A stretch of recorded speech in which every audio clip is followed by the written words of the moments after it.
hermanos, los que están presentes y aquellos que nos escuchan a través de las diferentes redes o medios de difusión. La palabra de Dios hoy tiene una diversidad de temas espirituales a través de los cuales, si los reflexionamos y los incorporamos a nuestra vida, vamos a experimentar paz en el corazón, vamos a experimentar luz en nuestra mente y mucha sabiduría a la hora de tomar decisiones y de entablar una amistad profunda y sólida con Dios. Si miramos la primera lectura que nos ha propuesto hoy el libro del Génesis, este texto nos resulta familiar porque es el texto que nos relata el momento en que el ser humano, Adán, Eva, se separan de Dios por causa del pecado. Y ahí se establece un diálogo entre Dios y el ser humano. Es ahí donde queda evidenciada la desobediencia del hombre ante aquella prohibición que Dios le había dicho, no tocar el árbol del centro del jardín. Muchas veces hemos pensado, cuando leemos ese texto por muchos años, se daban interpretaciones erradas o confundidas o literales, donde en algunas ocasiones se resumía el pecado a la relación entre el hombre y la mujer, pero más allá de la relación del hombre y la mujer, el pecado que el ser humano comete es el de creer que puede ser como Dios siendo una criatura. Y en ese engaño en que el hombre y la mujer fueron sometidos, se apartaron de la gracia y del amor de Dios. Pero ahí resurge la promesa de Dios que siempre nos ama, que nos creó por amor y da una sanción y al final dice, por haber hecho esto serás maldita. ¿A quién le dice? Le dice al espíritu del mal, que el escritor lo ha representado en la figura de la serpiente. Entre todo el ganado y todas las fieras te arrastrarás sobre el vientre y comerás polvo toda tu vida. Esto es lo que hace el pecado al corazón del hombre. El habernos separado de Dios, el haber desobedecido, no solo ha hecho mal al hombre, sino que ha producido también un desequilibrio en todo lo que existe en el ecosistema en el que nosotros vivimos. Las cosas como consecuencia del pecado, nos vamos dando cuenta que se han distorsionado. Finalmente, da la promesa de salvación. Establezco hostilidades entre ti y la mujer, entre tu estirpe y la suya. Ella te herirá la cabeza cuando tú la hieras en el talón. Y desde muy antiguo, o desde los padres de la iglesia, estos textos nos avisoran la esperanza de la salvación, donde dice un escrito que si por una mujer entró el pecado al mundo, por una mujer nos viene la gracia. Y la iglesia en muchos años ha leído y visto en la figura de María a esa nueva mujer que nos trae en su vientre a Jesús, que nos entrega la salvación. Si miramos ahora a Pablo hablándonos, nos dice, cuanto más reciban gracia, mayor será el agradecimiento para gloria de bien. Todo es para vuestro bien. Si recordamos la noche de la vigilia pascual, nos damos cuenta que nos dice el himno del pregón, dichosa la culpa que nos permitió conocer a tan grande Salvador. Y ahí nos damos cuenta cómo el pecado en algún sentido Dios no lo dejó sin darle el refugio de la gracia, porque nos permitió conocer a Jesucristo. Y nos dice hoy, por eso no se desanimen, dice Pablo, no nos desanimamos, pero la palabra nos dice, no nos desanimemos, aunque nuestro hombre exterior se vaya deshaciendo, porque hay veces que nos preocupamos demasiado por nuestra apariencia. Hay ocasiones en que vivimos mirándonos en los espejos y no nos aceptamos como somos. No queremos envejecer, luchamos contra el deterioro que produce, contra el desgaste que la naturaleza humana va sufriendo cada día. Pero Pablo hoy nos dice, aunque ese exterior se vaya deshaciendo, nuestro interior se renueva día a día y se renueva por la gracia, porque el alma que llevamos dentro, ese tesoro en vasija de barro, no envejece, se renueva día a día con la oración, con los sacramentos, con la participación y celebración de la Eucaristía, en la que recibimos a Cristo, que nos hace recordar, cada vez que recibo la Eucaristía, recibo la promesa que quien come mi cuerpo y bebe mi sangre, tiene vida eterna. Nos dice también Pablo, una tribulación pasajera y liviana produce un inmenso e incalculable tesoro de gracia.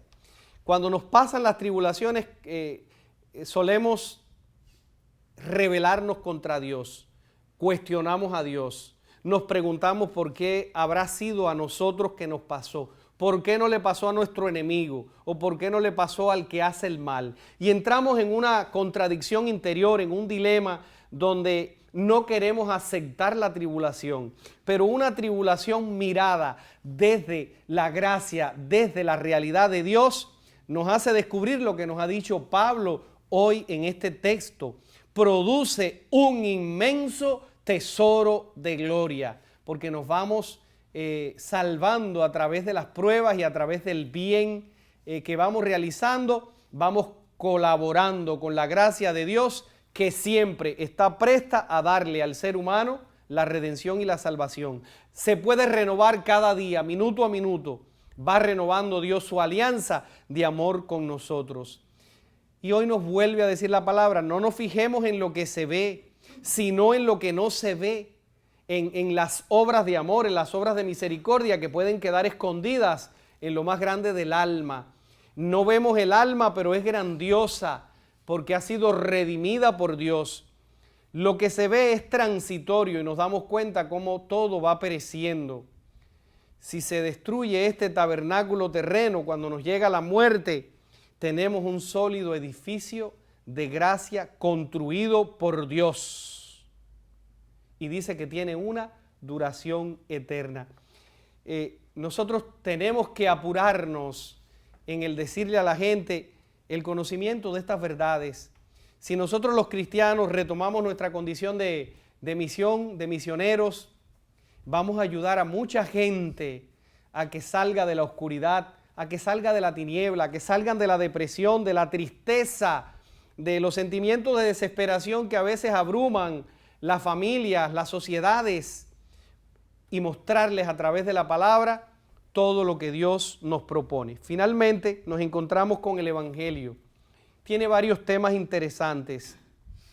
Jesús estaba con los discípulos y dice que la familia se enteró y lo fue a buscar.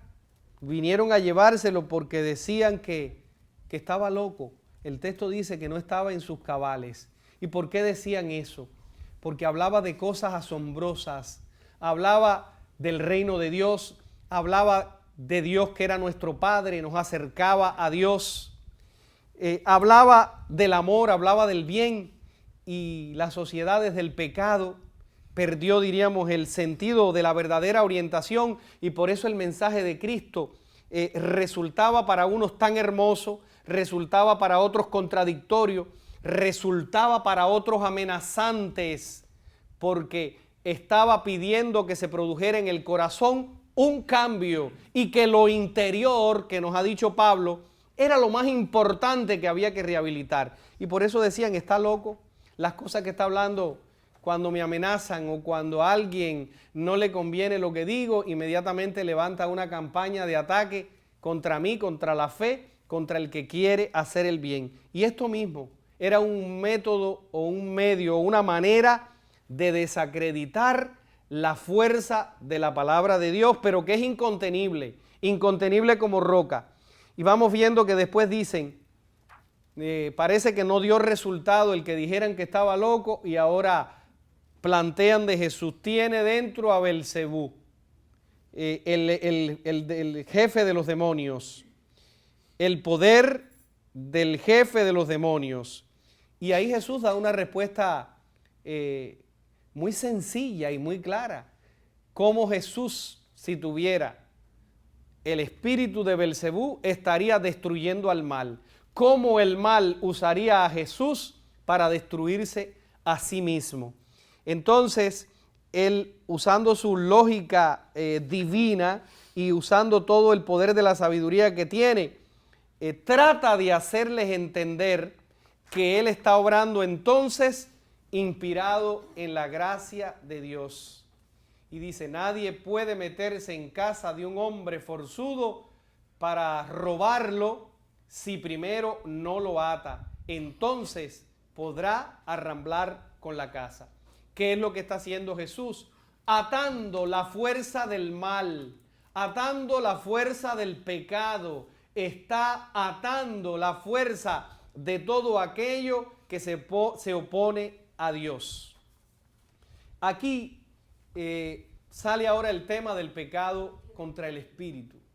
¿En qué podríamos resumirlo? Lo podemos resumir es el cerrarse a la gracia de Dios, cerrarse a la obra que el Espíritu Santo está haciendo o que quiere hacer, porque la obra del Espíritu Santo enviado por Dios Padre y por Jesús son los que están actuando en el corazón de la vida. Y Jesús actuaba inspirado y guiado por la fuerza del Espíritu de su Padre. Por tanto, quienes no creen en lo que el Espíritu Santo hizo a través de Jesús y que hace ahora a través de los sacramentos, a través de la proclamación y a través de la fe, queda apartado del Espíritu, queda apartado de la gracia y por tanto se condena, porque al no aceptar la gracia de Dios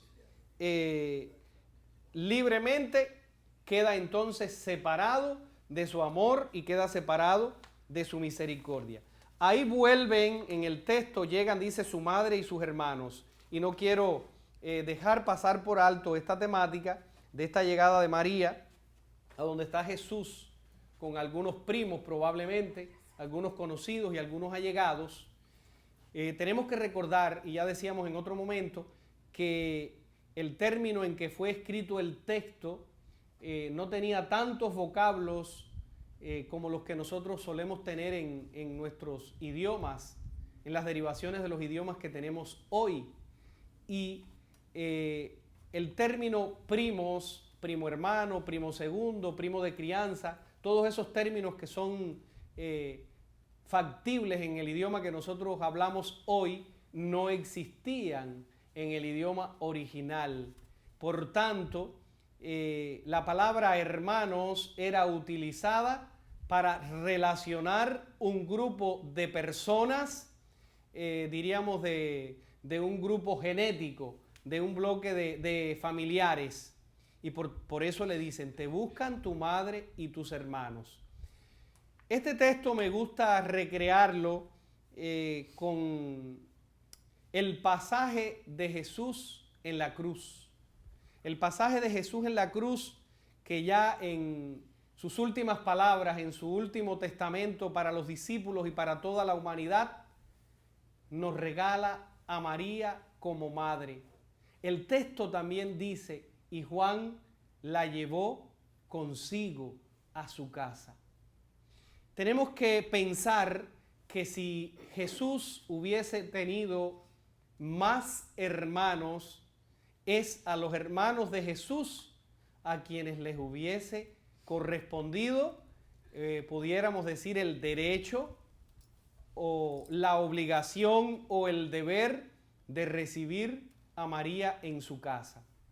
Si los que fueron a buscar a Jesús junto con María estaban haciendo la voluntad del Padre, me imagino que no habrán tenido mala voluntad de llevar a María a su casa porque creían en Dios, porque eran hermanos biológicos de Jesús. Por tanto, Jesús la entrega en manos de aquel que tanto ama, en manos del discípulo que más desarrolló o que más ha desarrollado en la palabra la idea del amor, el concepto del amor. Cuando miramos a Juan en sus diferentes escritos nos damos cuenta que es un experto en la teología del amor. Creo que Jesús la dejó en las manos de aquel que comprendió con mayor claridad y pudo expresar con mayor eficacia el amor. Y esto nos deja claro entonces que María, si hubiese tenido más hijos, hubiese dicho: Juan, yo te agradezco que tú me recojas en tu casa, pero yo creo que yo me voy donde está mi otra hija que quiere que esté con ella, o donde está mi otro hijo que quiere también que esté con él. Me voy a pasar contigo unos días, pero yo tengo que estar donde están los hermanos de Jesús.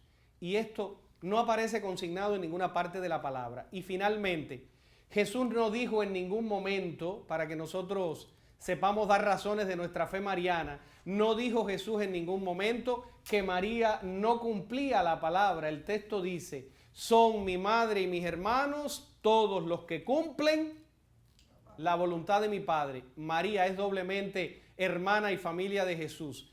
Primero, por ser su madre, y segundo, porque es una fiel servidora y una fiel cumplidora de lo que Jesucristo enseñó. Prueba de ello fue el primer milagro que se realiza por invitación de María, y María lo que dice es: hagan lo que Él les diga. Queridos hermanos, pues no temamos tener con nosotros a María.